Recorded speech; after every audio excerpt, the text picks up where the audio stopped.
నమస్తే, welcome to I dream news.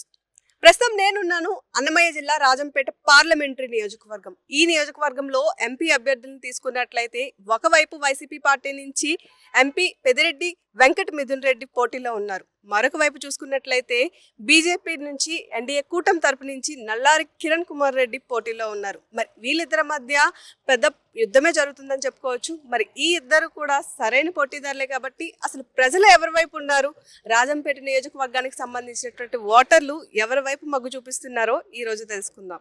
మీదే నియోజకవర్గం అండి?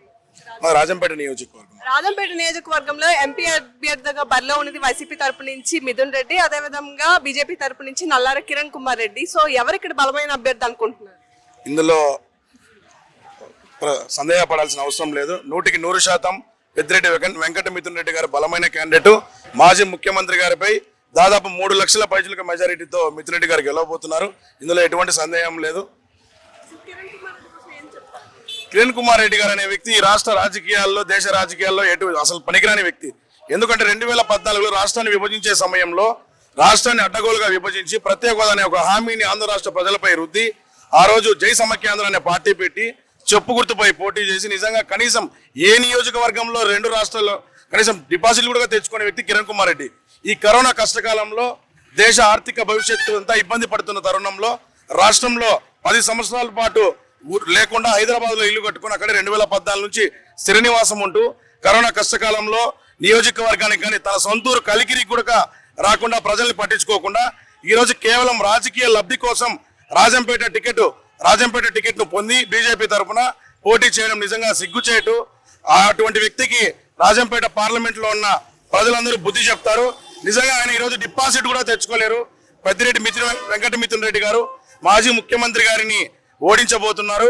నిజంగా ఈ మా యొక్క పార్లమెంట్ ప్రజలందరూ ఆయనకి చెప్పుదెబ్బని త్వరలో రుచి చూపిస్తారని ఈ ఇంటర్వ్యూ ముఖంగా తెలియజేసుకుంటున్నాం. అలాగే 2014 మనం చూసుకున్నట్లయితే పుట్టపర్తిలో సాయిబాబా గారు చనిపోయినప్పుడు ఆయన ముఖ్యమంత్రిగా ఉండి ఎలా లారీల నుండి అక్రమంగా డబ్బు తరలించారో ఈ 2 రాష్ట్రాల తెలుగు ప్రజలందరూ గమనించారు. నిజంగా ఈరోజు అక్రమంగా డబ్బు సంపాదించి అక్రమంగా ఎన్నో ఆస్తులు దోచుకొని ప్రభుత్వ సొమ్మును దోచుకొని హైదరాబాద్ లో, ఢిల్లీలో ఎన్నో వింత విలాసవంతమైన ప్యాలెస్లు కట్టుకొని ఈ రోజు వచ్చి మా ఎంపీ గారిని, మా పెద్దిరెడ్డి గారిని సారా వ్యాపారి, అలాగే మద్యంలో దోచుకుంటానని అని ఎందుకంటున్నాడు ఆయన విజ్ఞతకే వదిలేస్తున్నాం. నిజంగా ఆయన చేసినంత అవినీతి ఆయన సీఎంగా ఉన్నప్పుడు రాష్ట్రం అడ్డగోలుగా విభజించినప్పుడు రాష్ట్రానికి జరిగిన అన్యాయం నిజంగా ఏ ఒక్క ముఖ్యమంత్రిగా ఉన్నప్పుడు కూడా జరగలేదు. ఆయన నిజంగా పెద్దిరెడ్డి గారితో పోల్చుకోవడం నిజంగా నక్కకు నాగలోకి అనుకున్నంత తేడా ఉంది. పెద్దిరెడ్డి గారు ప్రజల మనిషి. పెద్దిరెడ్డి గారు ఎల్లప్పుడూ కరోనా కష్టకాలంకి అయితే ఏమి, అలాగే ఆయన సొంత నిధులతో సదుం మండలాన్ని ఎంత అభివృద్ధి చేశాడో, అలాగే చిత్తూరు జిల్లాలో మాజీ ముఖ్యమంత్రి చంద్రబాబు నాయుడు గారి సొంత జిల్లా అయినా సరే ఏ రోజు ఆయనకి అసెంబ్లీ నియోజకవర్గాల్లో స్పష్టమైన మెజారిటీ రాలేదు. ఈ రోజు కొత్తగా డ్రామాలు ఆడుకోవాలని ఇద్దరు ఒక్కటయ్యి సిగ్గు లేకుండా రాజంపేట జరిగిన సభలో మొట్టమొదటిసారిగా మేము ఇద్దరం కలిసి మాట్లాడుతున్నామని ఈ యొక్క ఇద్దరు మాజీ ముఖ్యమంత్రులు దొంగ బాబాలు ఈ మాట్లాడడం నిజంగా సిగ్గుచేటు. ఖచ్చితంగా రాజంపేట పార్లమెంట్ ప్రజలు కిరణ్ కుమార్ రెడ్డి గారికి, చంద్రబాబు నాయుడు గారికి, పవన్ కళ్యాణ్ గారికి గుణపాఠం ఖచ్చితంగా చెప్పబోతున్నారు. 3 సార్లు హ్యాట్రిక్ గా పెద్దిరెడ్డి వెంకట మిథున్ రెడ్డి గారు మరోసారి రాజంపేట పార్లమెంట్ నుండి విజయకేతనం ఎగరవేయబోతున్నారు. 3 లక్షల పైచులుగా మెజారిటీతో ఇది జరగడం తథ్యమని ఈ సభాముఖంగా తెలియజేసుకుంటున్నాం. రాజంపేట నియోజకవర్గానికి సంబంధించి మిథున్ రెడ్డి ఒకవైపు, నల్లారి కిరణ్ కుమార్ రెడ్డి ఒకవైపు. సార్ మీరేమనుకుంటున్నారు, ఈ నియోజకవర్గంలో ఎవరు వచ్చే అవకాశం ఉందంటారు? కాదమ్మా, పోలికే లేదా కదమ్మా.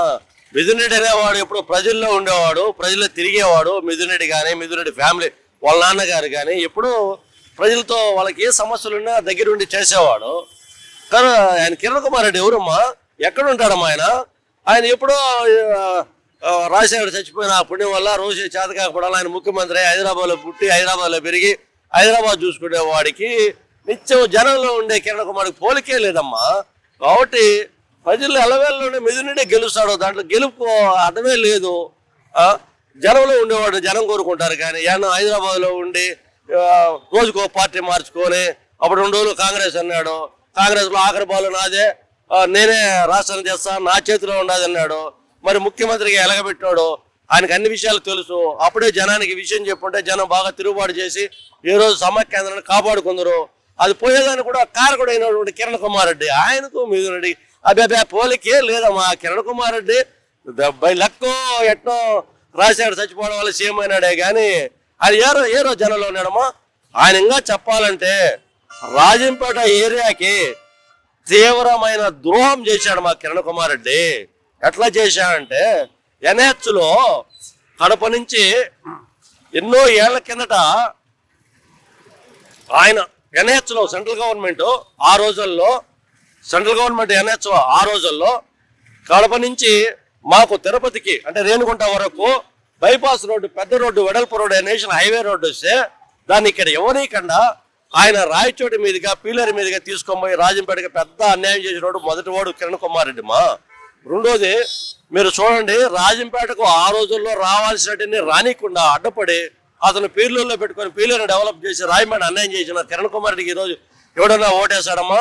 రెండోది అసలు ఆయన బీజేపీలో చేరడమే మీద తప్పు. ఒక రాష్ట్రానికి ముఖ్యమంత్రిగా ఉండి లౌకికత పార్టీలో కాంగ్రెస్ లో ఉన్నాడు.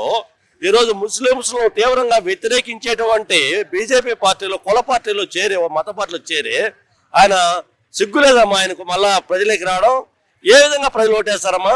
ఆయనకి పోలికేలేదమ్మా. గెలిచేది మిథున్ రెడ్డి నాయన వీళ్ళు ఎప్పుడు ప్రజల్లో ఉంటారు, ప్రజల కోసం పనిచేస్తారు. ఈరోజు వాళ్ళ మీద నమ్మకం పెట్టి కదమ్మా ఈరోజు జగన్మోహన్ రెడ్డి పెద్దిరెడ్డిని పేటాపురం ఇన్ఛార్జ్ చేసినాడు, లేదా పశ్చిమ గోదావరి జిల్లాలో ఇన్ఛార్జ్ చేశాడు, కృష్ణా జిల్లాలో ఇన్ఛార్జ్ చేశారు. రాష్ట్రం అంతా సుడిగాలిలాగా ప్రయత్నం చేస్తారమ్మా. ఈరోజు వైఎస్ఆర్సీపీకి జగన్మోహన్ రెడ్డి తర్వాత మిథున్ రెడ్డి, పెద్దిరెడ్డి వాళ్ళ కుటుంబం అమ్మా ఎన్నుముక. కాబట్టి గెలిచేది మా మిథున్ రెడ్డి.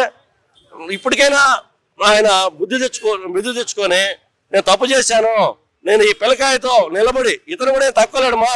ఈరోజు సెంట్రల్లో ప్యానల్ స్పీకర్ మా మిథున్ రెడ్డి తక్కువగా లేడు. ఈ రోజు ఢిల్లీలో ఏమి కావాలో చేయించగలిగిన సత్తా కలిగిన నాయకుడు ఎవరున్నా అంటే మా మిథున్ రెడ్డి.